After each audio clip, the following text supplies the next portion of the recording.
सबसे विशाल और निर्दयी शिकारी जो कभी महासागरों में आतंक फैलाती थी। लाखों साल पहले गायब होने के पूर्व मैग्लाडॉन शार्क सदियों तक समुद्र पर हावी रही। हालांकि वैज्ञानिक इस विशाल शार्क के बहुत कम अवशेषों की खोज करने में कामयाब हो पाए हैं। इस महान समुद्री जीव के बारे में हम जो कुछ भी जानते हैं वह इसके विशाल दांतों के जीवाश्मों की बदौलत है, जो एक औसत इंसान के हाथ के आकार के हैं। वैज्ञानिकों ने मैग्लाडॉन के दांत की लंबाई के माप के आधार पर इस प्री हिस्टोरिक शार्क के आकार का अंदाजा लगाया। औसतन एक मैग्लाडॉन शार्क 33 फीट लंबी हो सकती थी। सबसे बड़ी प्रजाति 58 फीट तक लंबी हो सकती थी। हालांकि यह विशाल शार्क हमारी सोच से भी बड़ी हो सकती है। Florida museum of natural history में स्टूडेंट्स के एक समूह ने टूथ लेंथ विधि का इस्तेमाल करके इस शार्क के आकार का पता लगाने के लिए मैग्लाडॉन के दांतों के 3D प्रिंटेड रेप्लिका की जांच पड़ताल की। लेकिन कुछ तो गलत था। एक ही शार्क के आकार की गणना करने के बावजूद सभी स्टूडेंट्स का अनुमान अलग आ रहा था, जो 40 फीट से लेकर 180 फीट तक था। एक प्रमुख जीवाश्म विज्ञानी ने छात्रों के समीकरणों पर एक नजर डाली। उन्होंने महसूस किया कि दशकों से मैग्लाडॉन के आकार की गणना करने के लिए वे जिस तरीके का इस्तेमाल कर रहे थे वो बिल्कुल भी सटीक नहीं था। इसलिए उन्होंने मैग्लाडॉन के दांत की लंबाई के बजाय चौड़ाई के आधार पर इसके आकार की गणना करने के लिए एक नई विधि का आविष्कार किया। इससे पता चला कि औसत मैग्लाडॉन 65 फीट लंबी होगी। यह वैज्ञानिकों के द्वारा पहले सोचे गए आकार से लगभग 2 गुना है और इसका मतलब है कि औसत मैग्लाडॉन की लंबाई 2 स्कूल बसों के बराबर थी। मैग्लाडॉन का कंकाल कभी नहीं खोजा जा सका। शार्क के कंकाल ज्यादातर कार्टिलेज से बने होते हैं। इसका मतलब यह है कि वे जल्दी गल जाते हैं। सौभाग्य से शार्क के दांत जीवन भर झड़ते और उगते रहते हैं। शार्क अपने जीवन में 40,000 दांत तक उगा सकती है। वैज्ञानिकों ने सिर्फ दांतों के आधार पर कई तरह की शार्क प्रजातियों की स्टडी करने में कामयाबी हासिल की है। मैग्लाडॉन शार्क के लगभग 276 दांत होते थे। जब वे झड़ते थे तो यह दांत समुद्र तल में पहुंच जाते थे, जहां यह लाखों वर्षों तक जीवाश्म बने रहे। जिसके बाद वैज्ञानिकों ने इन दांतों को खोजा और यह हमारे पास मैग्लाडॉन के होने का एकमात्र वास्तविक रिकॉर्ड है। मैग्लाडॉन शब्द का अर्थ विशाल दांत होता है। इसका दांत लगभग 7 इंच लंबा होता था। तुलना के लिए ग्रेट व्हाइट शार्क का सबसे बड़ा दांत केवल 3 इंच लंबा होता है। बड़े दांतों की बात करें तो इसके लिए आपको महान टायरानोसॉरस रेक्स के पास 6.5 करोड़ वर्ष पीछे जाना होगा, जिसके दांतों का माप 12 इंच था।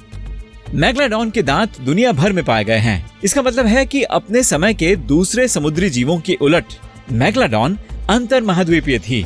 आज भी ज्यादातर शार्क और समुद्री जानवर एक समुद्र या महासागर में ही रहना पसंद करते हैं। मैग्लाडॉन शार्क आजादी के साथ दुनिया भर के ट्रॉपिकल से सब ट्रॉपिकल समुद्रों में तैरती थी। मैग्लाडॉन के दांत अंटार्कटिका के ठंडे पानी के अलावा हर महाद्वीप में पाए गए हैं।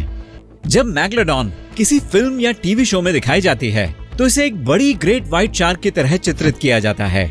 पहले वैज्ञानिकों का मानना था कि मैग्लाडॉन और ग्रेट व्हाइट शार्क दोनों के पूर्वज एक ही हैं, लेकिन यह सच नहीं है।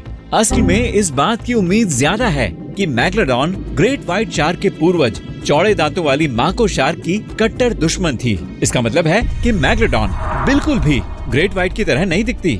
असल में मैग्लाडॉन की नाक ग्रेट व्हाइट की तुलना में छोटी होती थी। साथ ही इस विशाल शार्क को गठीली और अधिक खतरनाक बनावट देने के लिए लंबे पेक्टोरल फिन होते थे। मैग्लाडॉन न केवल दुनिया की सबसे बड़ी शार्क थी, बल्कि यह अब तक की सबसे बड़ी मछलियों में से एक थी। इस आकार के शिकारी को जिंदा रहने के लिए काफी भोजन की जरूरत होती होगी। मैग्लाडॉन रोजाना लगभग 1125 किलो खाना खा सकती थी। मैग्लाडॉन के भोजन में मछली, डॉल्फिन, यहाँ तक कि शार्क की दूसरी बड़ी प्रजातियां शामिल थीं। मैग्लाडॉन के काटने के निशान वाली प्राचीन जीवाश्म व्हेल की हड्डियों की खोज की गई है। इसका मतलब है कि मैग्लाडॉन आकार से नहीं डरती थी और वह अपने समय में विशाल व्हेलों को भी खा जाती थी। वैज्ञानिकों ने प्राचीन शार्क की शिकार करने की शैली का पता लगाने के लिए एक कंप्यूटर सिमुलेशन का इस्तेमाल किया है। इस तकनीक का इस्तेमाल करते हुए वैज्ञानिकों ने पता लगाया है कि मैग्लाडॉन के हमला करने की शैली आज के समय के शार्क से बहुत अलग थी। आज के समय की शार्क सबसे कमजोर हिस्से पर हमला करती है। उदाहरण के लिए सील की नरम अंडरबेली, जबकि मैग्लाडॉन अपने दांतों से कार्टिलेज के सख्त हिस्सों को भी काट सकती थी। सबूत बताते हैं कि मैग्लोडॉन पहले अपने शिकार के सख्त फिन पर हमला करती थी, जिससे वह तैर नहीं पाते थे, और फिर यह अपना आखिरी हमला करती थी। एक मैग्लोडॉन का मुंह लगभग 10 फीट चौड़ा और 9 फीट लंबा होता था, जो इतना बड़ा था कि आप बिना इसके दांतों को छुए इसके मुंह में तैर सकते थे। हालांकि हम इसकी सलाह नहीं देते। इनका मुंह इतना बड़ा होता था कि मैग्लोडॉन एक छोटी कार को बिना काटे भी निगल सकती थी। कंप्यूटर सिमुलेशन का इस्तेमाल करके मैग्लोडॉन के काटने की शक्ति का पता लगाने के लिए ऑस्ट्रेलिया और अमेरिका की रिसर्च टीमों ने एक साथ काम किया। इसके परिणाम भयानक थे। जबकि आज की ग्रेट व्हाइट शार्क की काटने की शक्ति का बल 1.8 टन होता है, मैग्लोडॉन 18.2 टन बल के साथ अपने शिकार को आसानी से काट सकती थी। मैग्लोडॉन आसानी से स्टील और समुद्र के किसी भी दूसरे शिकारी को काट सकती थी। वैज्ञानिकों का मानना है कि मैग्लोडॉन के जबड़ों की पकड़ अभी तक के किसी भी प्राणी से सबसे ज्यादा शक्तिशाली है। मैग्लोडॉन के जबड़े आसानी से टी-रेक्स को पछाड़ सकते हैं, जिसकी काटने की शक्ति 6 टन है। रहस्यमय ढंग से कोई नहीं जानता कि मैग्लोडॉन कब और कैसे गायब हो गई। हालांकि इस बात को लेकर कई थ्योरीज हैं कि इसकी वजह क्या हो सकती है। मैग्लोडॉन प्लायोसीन के अंत तक विलुप्त हो गईं, जो धरती के ठंडा होने का युग था और 50 लाख वर्ष तक चला था। नए सबूत बताते हैं कि आखिरी मैग्लोडॉन कम से कम 36 लाख वर्ष पहले प्लायोसीन युग में रहती थीं। एक और थ्योरी है जो दावा करती है कि यह विशाल शार्क प्लायोसीन के दौरान धरती के बदलते तापमान की वजह से गायब हो गई थीं।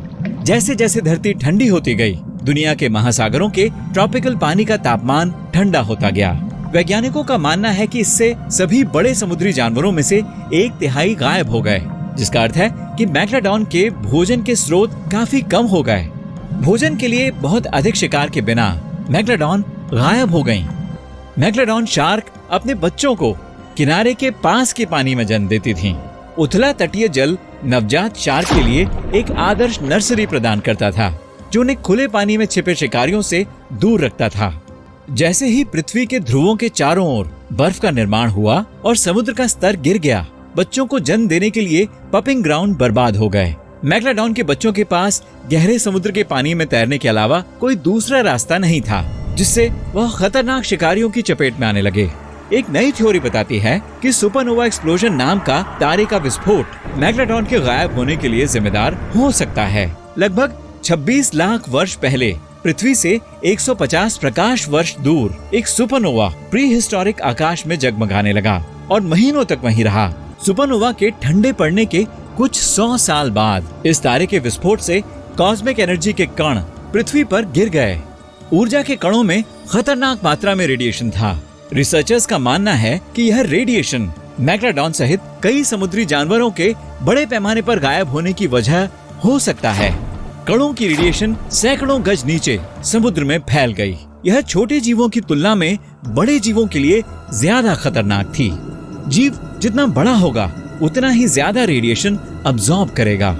60 फीट लंबी मैग्लोडॉन इतनी बड़ी थी कि वह बड़ी मात्रा में रेडिएशन को अब्सॉर्ब कर सकती थी। कुछ लोगों का मानना है कि मैग्लोडॉन आज भी जीवित है और समुद्र की गहराई में कहीं छिपी हुई है, लेकिन इस बात के सच होने की उम्मीद नहीं है।